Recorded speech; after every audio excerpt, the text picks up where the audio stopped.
दोपहर में 7 वर्ष का लड़का अपने कुछ दोस्तों के साथ स्नान करने के लिए पोखरा में पहुंचे थे, जहां पोखरा की गहराई में जाने के बाद उनकी दर्दनाक मौत हो गई।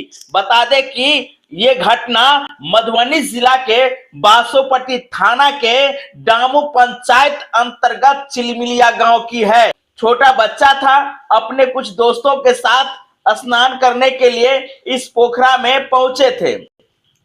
पोखरा में स्नान करने के लिए जैसे ही आगे बढ़े, वैसे ही उनको पोखरा की गहराई का अंदाजा नहीं रहा और धीरे धीरे पोखरा के अंदर वो समाने लगे।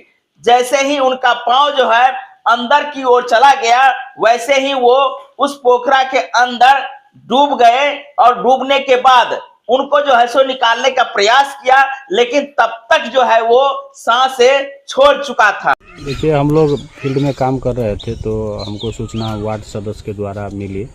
एक राम प्रकाश जी हैं, वार्ड सदस्य 7 के सदस्य हैं, और एक आपके सरोज चौधरी, उनसे जानकारी मिली कि संतोष मंडल का पुत्र। हम लोग मौके पर पहुंचे, वहाँ पुलिस प्रशासन और सीओ स्तर सभी कर्मचारी साहब आए हुए थे। हम लोग प्रयास किए कि इसका पोस्टमार्टम हो जाए, लेकिन वहाँ के आम जनता को लोगों का यह भ्रम था कि पोस्टमार्टम अगर किया जाएगा तो फिर वहाँ लाश को छत बिछत की स्थिति में हो जाता है। तो इस कारण हम लोग नहीं कराएंगे और हम लोग सरकारी लाभ नहीं ले पाएंगे, और नहीं लेने का इच्छुक था वो लोग।